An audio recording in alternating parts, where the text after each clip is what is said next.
It's the Sean Widmer Podcast. It's a journal by someone that just really doesn't like to write. Today on the podcast, we will get into a little something that we're going to start doing occasionally. People want to guest on the show, and I needed a fun reason for me to start getting guests. And so I'm going to do a little thing called the Peaceful Valley series. I've talked about it plenty on the podcast. Peaceful Valley is a basketball court that I fell in love with, and I made some really good friendships with some guys down there playing. But one of the things I love the most about it is we have a bunch of guys who played basketball together, became friends, and I think that if we had all ran into each other outside of the basketball court, just out and about, none of us, maybe 10% of us would have ended up being friends. And instead, all of us are. And I think it's really cool. So I kind of want to just call throughout the phone book of Peaceful Guys and not even talk about Peaceful Valley or even talk about basketball. Just talk about life, things these people like. And we'll get some stories on that because they're all very interesting dudes. Today, we're going to talk to one of the guys who started it all. I think he is the person, the reason it all came together. My buddy Darnay Tripp, he's going to be the guest today. So we are going to get to that in a little bit. I promise you. We're going to talk Survivor at the very end of the podcast after we read the comments today. So you can stay tuned for that as well. I did want to say thank you to everyone who signed up for the Patreon. This meant a ton to me. I wish you could have experienced it when the notifications were coming in that people were signing up to be members on the Patreon. That meant a ton to me. And so, we'll give the shout out here to the people who are in it, if I can figure out how to do that, because I know there was a way to do it. Where is it at? All right, here we go. Shout out to Ian, Roberta, Paul Rose, my guy, Ron, Jeremy, Curdy Bear, Dan, Miles, Brennan from Spokecast. All of these people are now Patreons. They signed up for that. That is going to help keep the podcast rolling.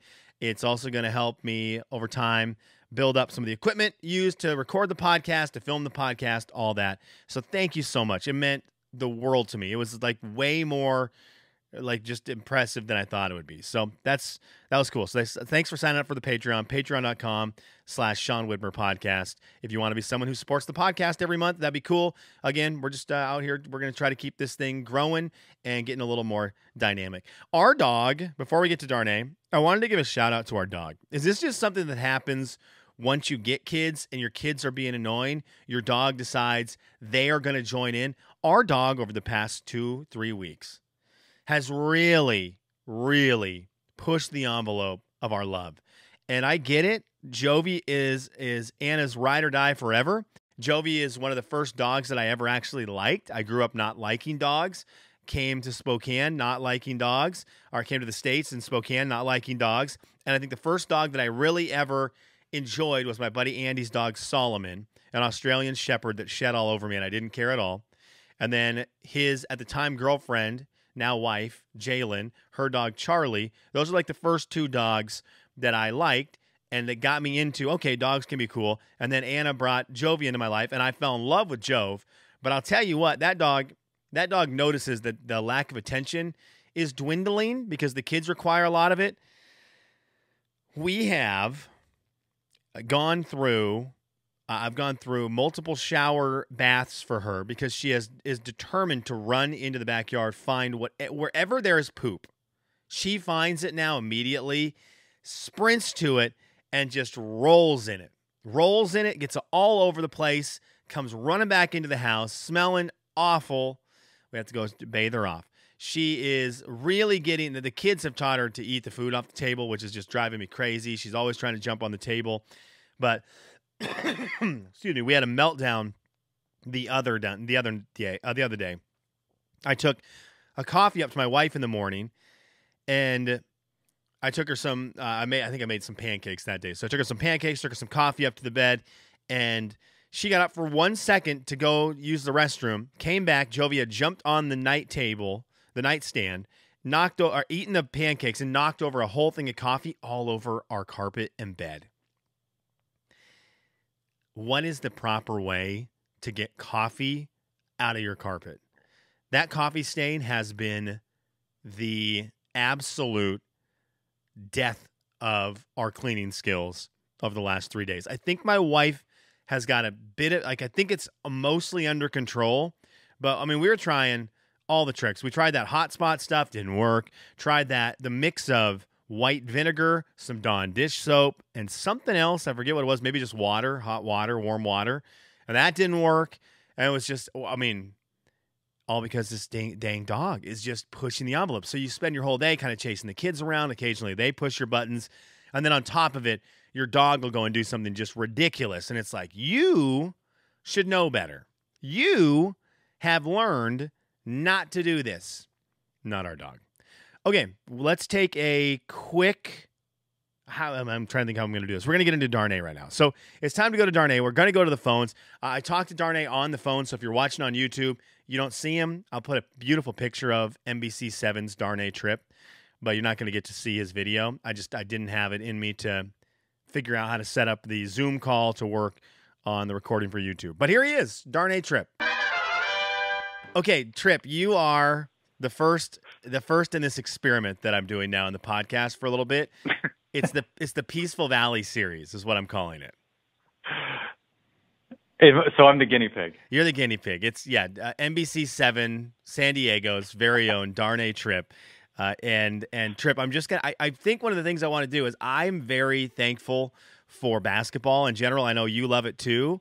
And I don't know, I always try to promote people to going and doing things they like, their hobbies, because you meet so many eclectic people. Because I look at our Peaceful Valley group that we had, and we all loved hoops, but outside of that, everyone is so different. I feel like we have a lot of similarities, but there's so much difference between everyone who came together at that court.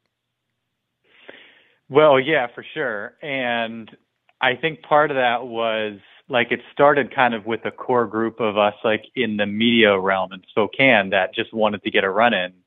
And so we started doing that, but we didn't factor in. And there were a couple. I'd played up on the South Hill. I played up at, you and I had both played at different gyms and that sort of thing. So we probably brought a couple people along, but we didn't factor in the actual Peaceful Valley contingent. Yeah. That it did kind of feel like they came out from under the bridge.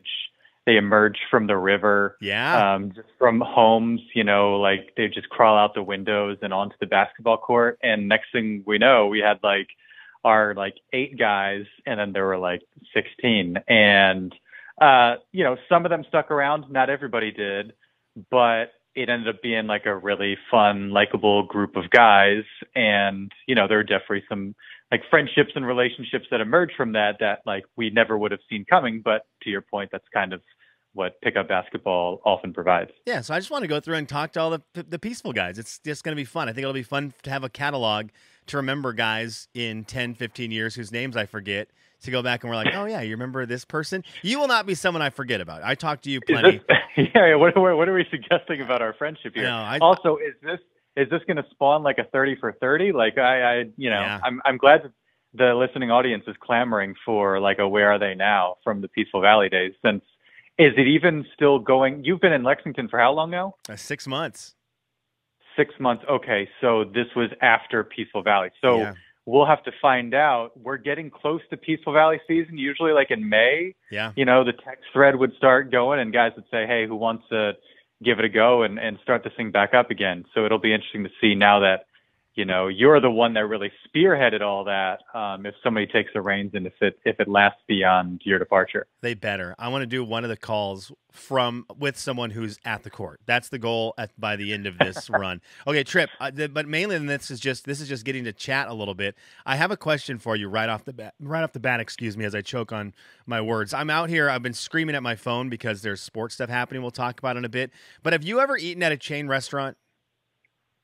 Yeah. No, baloney. Do you have a chain restaurant you like? Yeah, for sure. Lots of them. Really? Trip, one of the things I love about you and your wife, she gets as much credit as you do. You guys always find cool local places to hang wherever you're at. We do our best, yeah. But also part of that too is everywhere you go, there is a regional chain, right?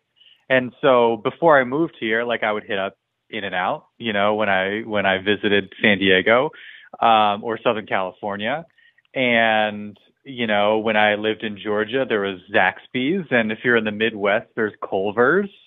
And so, people enjoy Chick-fil-A. I enjoy Chick-fil-A. You posted it from Waffle House. Yeah. In the last week or so. And I was like, man, those Waffle House waffles, they hit different. So Trip, that place was awesome. Chain places I like. That place was awesome. That place was really awesome. I was surprised. I thought it was going to be a lot worse. I thought it was just like a total dive. I'd heard so much negative. I really enjoyed it for what it was. Have you heard of the Waffle House Challenge? No. So I think this started as like a penalty for somebody who finished last in like their fantasy football league. Okay. Where if you finished last, you'd have to spend 24 hours in a Waffle House. But for every waffle you ate, you got an hour cut out. So the goal was to see how little time you could end up staying there while not, doing significant damage to your gastrointestinal system. Well, I mean, we could each do, I'm thinking 10 is a reasonable number if you're talking about over time, not just housing 10, because you can get 2 down right when you get there. I think you can get 2 down. You can get to 10, can't you? I just think it's hard to really quantify like how that builds up and how that makes you feel over time. Yeah. I think when you sit down with one in front of you, you're like, oh, this is quick work. Like this is not going to last. Yeah. I think once you got the second down, like it probably weigh on you pretty heavy for like the good hour or two. And so I do agree with you. Like sometimes I think about it, I'm like, oh, it's not that bad. But like by the time you got 3 or 4 in after a couple hours, I just don't think they probably look the same once they put it down in front of you. Yeah, you're probably right. We're going to be there for a minute. At least I think they had Wi-Fi. I think I saw a sign they had Wi-Fi. So at least if you took something, you could sit there and watch a TV show. Which, speaking of, I have to give you credit for something, Trip. You got me into Top Chef. You are a food lover. I want to talk more food with you in a second, but you got me into Top Chef. I haven't started this season yet, but dude, that show rules. It's great. It's great. This season's off to a good start. They've got a new host who I really like. She's a previous winner, Kristen, and they changed up some of the rules. And there's something about kind of that format, the drama it builds.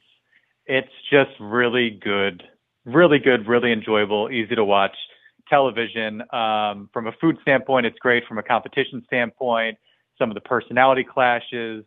And then, like anything, I'm sure you're a big Survivor fan. Like, as you watch it, you see somebody make kind of a fatal flaw, or you see somebody have a conversation. You're like, oh, yeah, that's going to come back to bite them. As you watch it more and more, you figure out, like, where people tend to struggle, and you start to understand, like, when you're watching the episodes, like, oh, they showed me this for a reason. That's going to come back to haunt the person. But it's great TV. There's lots of interesting food shows these days. I really enjoy Guys Tournament of Champions because you have like really high level accomplished chefs competing against one another. But there's something about kind of the reality component of Top Chef and just the grind that they're going through and kind of the emotional, not being around family and that sort of thing, the toll that it takes, that makes it really endearing. And I always, I start a season and I'm like, I don't know if anybody's really like kind of grabbing me right now. But I found year after year when it comes on, like 3, 4, 5 episodes in, you have your people that you're like pulling hard for and really enjoy watching. So I'm glad you're into it. Yeah, I love it. It's a great TV show, and you should launch into this season. Okay, so Trip, I'm into this TV show Fallout that came out on Prime. Has got me sidetracked. A video game show like Last of Us, and so I'm locked in. But when I'm done with that, I'm going to Top Chef. I also peeked in on. It was either Master Chef Junior or Chopped Junior. I forget which one it was. The kids ones I liked a lot too because it felt like I could then go cook the item. I mean, I'm actually not so sure about that, Sean. You're right. I mean, it's not they're not making mac and cheese, but it's a little more dumbed down. Dude, I watch Top Chef sometimes and I'm thinking it makes me want to cook. But then they show these people cooking, and I'm like, oh, I could never do that. I imagine you and Laura have to have some decently intense recipes or recipes that cross over just normal human kitchens. I don't know. I mean, yeah, we like to cook. We try different stuff. We got a bunch of cookbooks, and so, we look for inspiration, but we also have a lot of things that we kind of go back to, and just stuff that we enjoy cooking. And so, I mean, when I watch those shows, I think, there's no chance I could ever. I think it's like the conceptual part, like how do you even come up with some of the stuff they're making? And then there's like the technique and everything on top of that. And so it's just a different caliber, different level of, even if you know your way around the kitchen, to be able to come up with what they need to come up with. Obviously there's always challenges, and so they kind of have to fit their dish, within those parameters. And then the volume of food that they're cooking, like it's just a completely different world. And so I think, as somebody who enjoys cooking, like it's fun to watch, but I also have, it's like watching the NBA or even college basketball. Because like these chefs are kind of on their way up, they haven't really become stars. They haven't arrived yet. So from that standpoint, it's probably more like college basketball, where like I watch college basketball. I enjoy playing basketball. I think I'm pretty decent at basketball, but you couldn't play me 25 minutes a game in a college basketball game without me being a huge liability for one of these programs. It's just a completely different game, even if there's some kind of familiarity there. It's crazy. That's a good trip. That's a good analogy. That's why you're good at your job. Do you ever consider doing a cooking interview show with the Padres? A cooking interview show with the Padres. That's a good idea. Like you sit down and you cook tacos, or I would guess it would be, fish tacos for you down there in San Diego, and then they eat and cook with you? You know what I will say, and I've never approached him about this, and I always am tempted to, the TV play-by-play guy for the Padres, Don Orsillo, who's one of the best in baseball. He's awesome, does an incredible job, loves to cook. He loves to fish. He loves to cook. And he's often posting on social media stuff that he's making. And so not so much the players. I want to hang out with Don Orsillo. Okay. I want to go to his place, have him cook for me, and talk baseball, talk food, talk whatever else.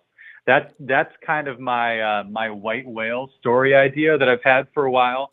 But I also think he enjoys doing, like, that's his escape, that's his getaway. Yeah. So I have this sneaking suspicion that he would very politely decline. But one of these days, when I get a chance to see him and hang out for a couple minutes, I might bring it up. Do you do more baseball coverage or golf coverage right now? Oh, baseball for sure. Because I feel like you're always 100%. posting awesome Instagram pictures from a golf course. No, not as often as I wish I was. Not as often as I like. There's a tournament every year in San Diego, the Farmers Insurance Open, and so we get that. There's some pros from San Diego like Xander Schauffele, Phil Mickelson, and so we dabble in golf from time to time. But I love it. I love covering. Whenever people ask me, like, what's your favorite sport to cover? And obviously, like basketball, football, I enjoy covering the Padres with baseball. But I really, really enjoy covering golf.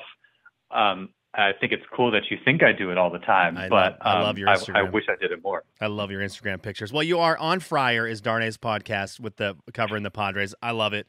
I think it's a really good podcast. I like it a lot. Okay, Trip, before. There's no way you listen to it. You don't actually listen to I do. it. But that's Absolutely, nice I do. say. Absolutely, I do. I swear to you, I listen to it, Trip, because you do it. I'll always support the endeavors you're into. Okay, two things for you real quick before we get out of here. Number one, outside of you being a really good cook, one of the things I'm always jealous of, and I was always jealous of about your place in Browns Edition, when I'd come over and see it, I was just like, dang it, you always have a really cool bar cart. And I felt like you always had enough supplies on your bar cart to make at least one cool drink. So, like, what are the things you have to have on your bar cart if you are like the up-and-coming, not big mixologist, but you just want to be able to, entertain people with nicer drinks than what I do is just like pour you a shot of R&R?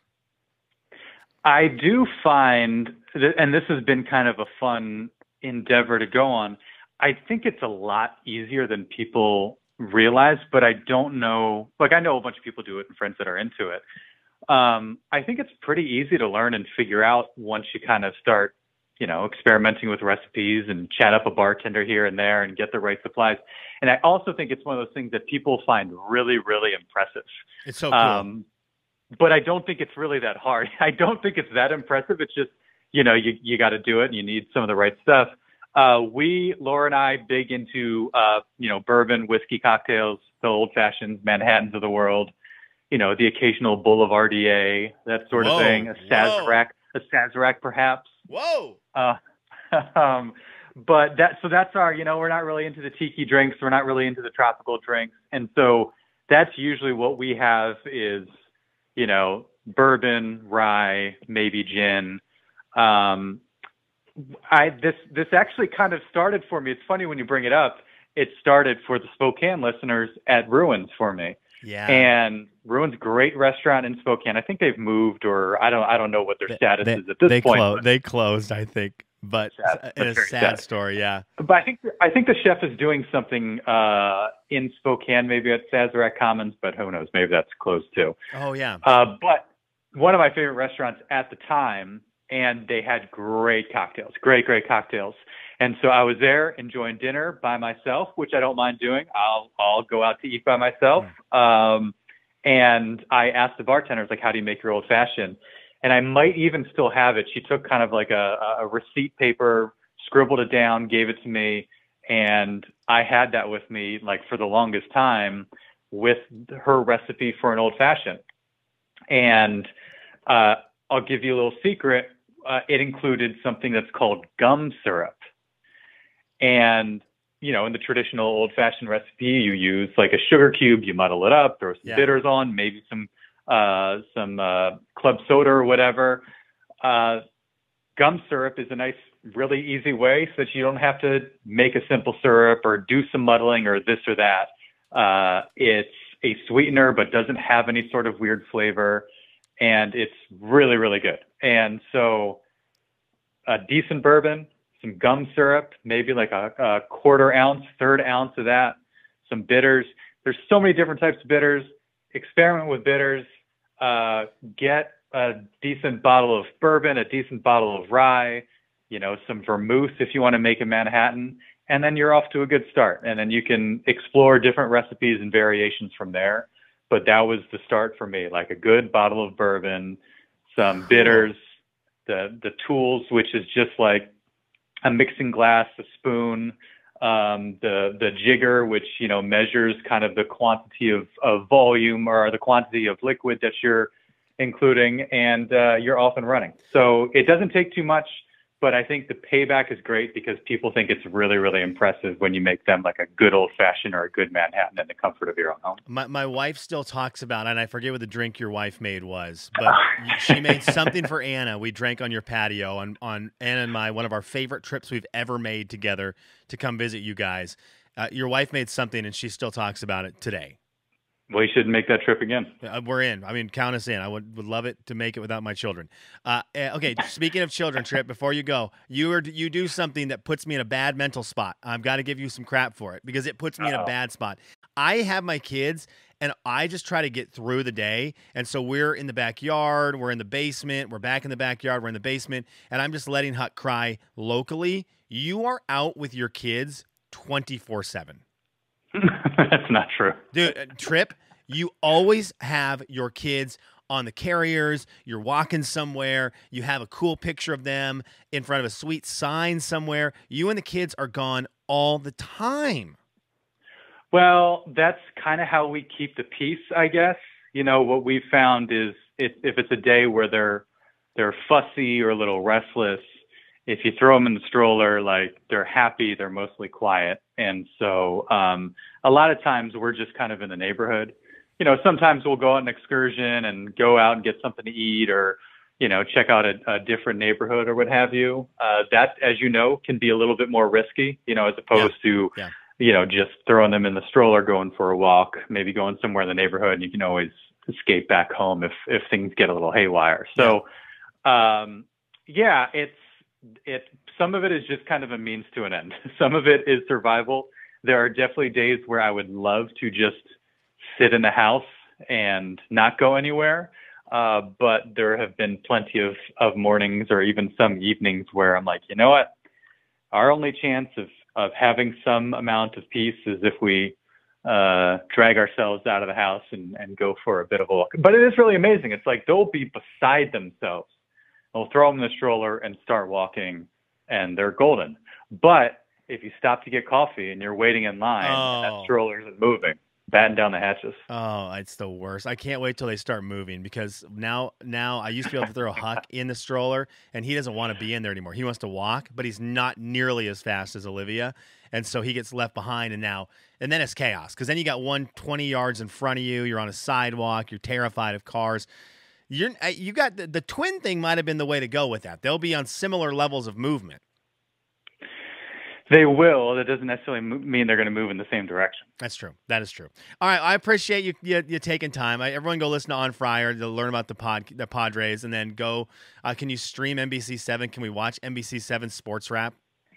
Hey, if you have a Roku device and you have live TV on your Roku device, there is an NBC San Diego channel, and you can catch our newscasts. You're kidding every me. single day. Yeah. Really? It's a real thing. You could watch NBC Chicago. You could watch NBC Philly, NBC New York. Wow. We all have our own channel on Roku. I think on Amazon Fire Stick and a few other platforms as well. But gone are the days where you can only watch if you're in town. Wow. Well, cool. when you get kicked out of San Diego, and you and your wife get kicked out of there, move to Kentucky, and you can cover UK basketball and talk about their new coach. Okay, so do that. That can be in the distant future. And we can go to some chain restaurant, come home, and I'll make you a cocktail. I love it, man. All right, Trip, I appreciate you, brother. Thanks. See you, man. Thank you, Darnay. Thank you. Appreciate him coming on.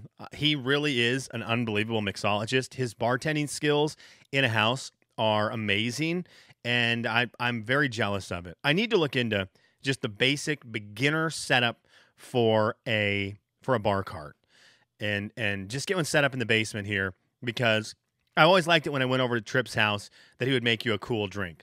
That was always very fun. I mean, my a lot of my buddies who would have any kind of cocktail, it was always just a mixer. It was, Coke, whiskey and Coke, Sprite and Coke, vodka and Gatorade, and every other alcohol, whatever it was. So I like having a fancier drink. I'm old enough now that I need to know how to work a bar cart. So thank you, Darnay, for a little bit of a heads up. Gum syrup. I think it's GOMME when I Googled it. And I think it's available to buy. Maybe it was GUM. I think you can Google it. You know how Google works. No, GUM. I'm seeing one right here, GUM. And I think you can buy a pre-made one, which is, I think, the way I will go with it to get things started. Okay, let's get into Kelly's What Are You Into, shall we? If I can get the button. Hang on. If I can get the buttons to work. I don't think I have the buttons working yet. Hold on. I had a lot going on with the phone call. I think I found it. Kelly's What Are You Into? I mentioned it on the call with Darnay. I want to catch up on this season of Top Chef. I really enjoy that show a lot, but I haven't watched it because I'm watching Fallout on Prime, and it is proving that a lot of these video games, the big video game franchises that have had movies made, some of the movies have succeeded, a lot of them have not. Maybe the way to go is to dive into the TV streaming world and make a multiple episode season or seasons covering the video game, because it seems to work. Now, I will say there is one glaring at me right now that kind of goes against this theory, that being Halo. Season 1 of Halo I thought was fantastic. Season 2, I watched the first 2 episodes. I have not watched more than that. And I want to get back to it and finish it, because I really liked Season 1 of Halo, but Season 2 has not been amazing. But we look at Last of Us. Last of Us won a bunch of awards. A lot of people loved it. There should be more of it. Last of Us was interesting as well, because Last of Us was not a spin-off of off of the video game. It was the video game that you play. It was just that, but with actors. Very cool. Very cool. And now Fallout is out, and it came out on Prime Video this week. I will tell you right off the bat, it is rated MA. It has got a lot of violence. You're going to get a lot of blood and guts. It's very Fallout. And if you ever played Fallout, which is a video game franchise I love. It is one, I'll give a shout out to Droden. Droden and I fell in love with Fallout 1 and 2 when I worked at Babbage's a long time ago. Jordan, the Carrolls, had a computer. I did not have a computer at the time. And someone brought in a copy of Fallout 2 and tried to trade it in. Couldn't trade it in. We did not take it for trade-in, and they just left it on the counter. And so I took it. I was like, I'll take it home. You know, no one else wanted it. I wanted it. They left in a tizzy, and I gave it to Jordan because he had a computer, and then he beat it, and we talked about it like crazy. I got to play a little bit of it at his house because he had the computer, and we fell in love with Fallout. And Fallout 1 and 2 are very different than the next two that came out, but then Fallout 3 came out on console, and it was like a first-person shooter, and it had a lot of cool strategy stuff involved with the shooting mechanisms, but it all was in a wasteland. Fallout takes place after a nuclear holocaust hits, and the storyline for most of the Fallout games is you are a character that after the bombs went off, you got sent to one of the vaults the Vault Tech makes, and your character, I think it's in almost all the Fallouts, maybe not Fallout New Vegas, but I believe in 3, 4, 1 and 2, 3 and 4 are the two main ones that most people have played if you've played a Fallout game. You start out coming out of the vault, we're seeing society how it is, the desolate wasteland, and realizing that the world above actually has been continuing on while you were in the vault, thinking that you were going to come out and be the person who's out of the vault, and it's chaos on the land, the wasteland. Raiders, all these factions trying to kill each other with crazy weapons and machinery. And so they've encapsulated all of the stuff, the vibes from Fallout, the Fallout world, and they put it in this TV show. I think the acting's pretty good in it, but I think the landscape, the set pieces, the vibe of the show, if you've played a Fallout game, is so much in tune with what the game is. Oh, man, for a Fallout fan like me, I really liked it. But I think it'll be an enjoyable show like The Last of Us, even if you didn't play the games. I think it will be a show worth checking out. So I'm giving a couple thumbs up to the TV show Fallout. Give it a try. I believe it's 8 episodes, about an hour each episode, some a little longer, some a little shorter. And so far, I'm going to be starting episode 7. First 6 episodes have been great. Highly recommend. And if you played Fallout, it's for sure a lock. You have to watch it. But if you've enjoyed Last of Us, maybe you enjoyed Halo, you've liked these video games turned TV shows, check it out. So it's a fun show to watch. Okay, let's get into some comments, shall we? And then we'll talk some Survivor. Again, I did want to say thank you to the people who signed up for the Patreon. I talked about it right at the beginning of the podcast, but I just want to emphasize like that means a lot to me. If you sign up for the Patreon, what are you going to get? Well, you're going to get some extra content on the weekends, some long-form sit-downs with my wife. There will probably be some long-form sit-downs with people like Darnay, with my buddy Dalton, my cousin Ryan, Brandon. I'll try to get these guys to come in and just talk like long-form, random conversations about stuff. So that's coming up for the people who signed up on the Patreon. I appreciate all of you very much. All right, I do think there was a couple comments, though. Let's get to them. We will start on Spotify, where 2 people commented in, Ian being one of them. Ian said, SpongeBob has a bunch of highbrow jokes and meta jokes and hidden references. Okay, I need to pay attention, Ian, because that kind of stuff intrigues me. I like that. I like a little highbrow comedy. I like some meta jokes. I'm in on that. So I need to pay more attention to it. Now, Yvonne, on the other hand, her comment says, I hate SpongeBob. My boys like it. DuckTales is awesome. Well done. Looney Tunes, my era. Zoe was into Mickey Mouse Clubhouse when she was younger. Now it's teenager shows, or should I say media shows. That's funny. Mickey Mouse Clubhouse. Olivia was on a Mickey Mouse Clubhouse kick when she was a kid. And that one's not great. Well, it's not terrible. No, I'll take that back. Mickey Mouse Clubhouse, not terrible. The worst ones right now, if you have a kid, the Disney Plus shows that are 6 to 8 minutes long, but half of them are credits, are the worst thing that Disney has ever created. Have all your opinions you want about whatever Disney's doing right now. They may be doing some things that drive you crazy. I promise you, you will not find something worse than what they are doing with these little 8-minute short videos where half of them are credits and they don't automatically go to another video when they're done. You're handcuffed to the TV remote. And all I'm trying to do is parent by sitting in my chair somewhere else, reading my book or playing games on my phone. All right, is that all we got today? Is that what we have? I don't think there was anything on Was there anything on YouTube that I needed to read? Let me see here. You can make your comments if you want your comments read. The way to do that, go to the website, seanslife.com, S-E-A-N, seanslife.com. Big comment box there. You can comment if you're listening on Spotify. You can comment on this episode. You can also do that on YouTube. You can go to today's episode on YouTube, make a comment there. Let's see, I do think some people mentioned some stuff on here. Let's see here. Oh, I did want to give a shout out. I already gave the shout out to Yvonne for the blankets. Thank you. And there we go.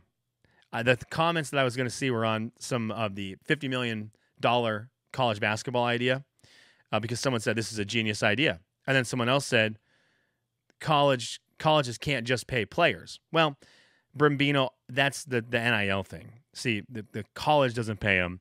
It's all about the boosters, getting them that money to support their businesses, which is why Coach Cal going to Arkansas is a big deal because they've got that Tyson Chicken money. They got that Walmart money.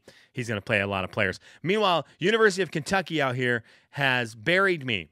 I would love to jump on the bandwagon, the UK bandwagon scene as I live here in Lexington. I'm always going to be a Gonzaga fan, always be an Eastern fan. They're near and dearest to me. But I live in Lexington now. I would love to get on board with supporting the Cats. My kids are going to grow up in a situation where they're going to probably be around cat stuff enough. They're going to want to pay attention to it. And so I at least want to be somewhat of interest, have interest in them. It looks like they're going to hire BYU's Mark Pope. Count me out. That was the University of Kentucky looking me in the face and saying, we're not going to have you on our fan list at all. I could not think of a name I would like less than Mark Pope. So that was a weird one because I kind of assumed Kentucky was going to go get a big name guy, and they went and got BYU's coach. And I don't know. Maybe I don't know enough about it. I know he played at University of Kentucky. I believe he was on a national championship team.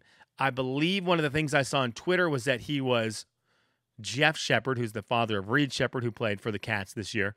Jeff Shepard's roommate in college. So he's got ties to the area. He knows the program. It just seemed very weird to me that this program went and got a guy who has not coached. He's coached at BYU. That's not a big, huge college basketball program. We'll see. I'm going to need some press conferences. I'm going to need to see him out and about, but I don't think I'll be jumping on the Mark Pope bandwagon anytime soon. All right, thank you for tuning in today. Unless you want to listen to Survivor, that's coming up right now, Survivor Talk. But I appreciate everybody who did listen to this one, and hopefully you enjoyed hearing from Darnay. I know I did. 2 people voted off of Survivor this week. 2 people. We got the elimination of Tim and the elimination, the blind side, the total blind side of Soda. So how was this episode? I thought it was a pretty good episode. We are merged, and it is a fight for alliances. Now, I'm always interested in how it works once you get to the merge with these 3 tribe situations, and I feel like the tribes always hang on to their flag too long. Not this season, man. This season, they're kind of like, one of the 3 tribes wants to go tribe strong, Siga. They want to go Siga strong. Everyone else is like, no, we're going to just work with people that we can trust, which I love. I think that's good for the game. I think the breakdown of the tribes at the merge is so valuable. It makes this show so much more enjoyable to watch because you get weird things like Soda getting voted off in a blind side. I just absolutely love it. You get Tim getting voted off tonight because he was Siga strong, because he was not willing to bail from his tribe immunity and go with people who are begging him to work with him, right? Q was begging him to work with him, and Tim just kept on hemming and hawing around it, didn't want to commit really to anything, wanted to play the line between multiple alliances, bit him in the butt. Now, I think that vote, in terms of a strategical vote, that was the wrong play. I think Ben is much more deadly. If we're just looking at winning the game, Ben is much more deadly socially than Tim. Tim seemed lost most of the time. I think I said it last week. He felt like he was playing 3 episodes behind. Like he has not caught up yet on where the show is at. And so I did not think strategically he was the one. I know he's a liability because he's flip-flopping all over the place, but Ben is really good at the game. Obviously, Hunter would have and should have been the vote out. He seems to be the best player of the 6 that were there. Kenzie's really good. Kenzie and Hunter are really good of the 6 that voted in the first vote. But Hunter's just he's deadly. He's very likable. He hasn't ruffled any feathers, and he's won a lot of challenges. And he seems good at physical, and he seems good at puzzles. So he seemed like the obvious vote, but for some reason they didn't go that route. Wanted to get out a Sega person. And then between the 2 Sega people, I thought they got rid of the wrong one. Speaking of people that did not play well, like Tim, I loved Q to start the season, and I really wanted him to do well. I think he's good TV. I think his interviews are very funny. I think he's very well spoken in those things, and he's got a lot of quips that are enjoyable. But he's playing too hard, and he's starting to get a bit annoying. He's getting very bossy, and Bossy's not going to win. There's no way Q wins this thing. I kind of hope he stays in it for a while because he keeps Kenzie and Tiffany in the game the more he's in it, and I really like Kenzie and Tiffany. But Q officially hit it this week where I was like, dude, you are really annoying. Now, is he as annoying as Venus? No. Venus is the worst on the show right now. Avoided getting eliminated this week, but is just uncomfortable to watch play. Overly arrogant, even though it feels like she's not in control of anything, acting like she is, acting like she's running the show, but then they'll show her on the beach freaking out and running from person to person, begging for information. I just think she and Q had bad episodes this week. Bad episode. Who had good episodes? Kenzie had a really good episode. Charlie had a really good episode. Maria obviously had a great episode. Wins that immunity challenge that I think looks ridiculously impossible. Standing on one of those triangles in the ocean looks crazy. And Maria crushed it. So Tevin did very well. I mean, obviously he didn't win immunity, but he looked really good on that challenge. Kenzie and Tiff were machines on it. But yeah, Maria had a really good one. I don't know. Right now, if I'm trying to figure out who I want to win, it's Hunter right now. And I think as this continues to go, I'm enjoying Kenzie more and more. And I thought Charlie's been winning me over slowly but surely too. There's more people still left that I like than don't like. I would be cool if Tiffany, Kenzie, Charlie, Maria, Hunter, Tevin, I'd be cool if any of them won it. I think that'd be great for the show. I think it'd be great and enjoyable to watch if any of those 6 people won it. And there's probably some other ones in there I'm not even remembering right now. I think that's probably it. Actually, now that I think there's 10 left. So yeah, those would be the 6 that I would enjoy seeing winning. 6 of 10. That's a really good number. Okay, thank you for tuning in today. I appreciate it. And again, if you want to comment on whatever it is you want to comment on, go to the website, Sean'sLife.com. You can comment on Spotify or on YouTube. Have a great weekend.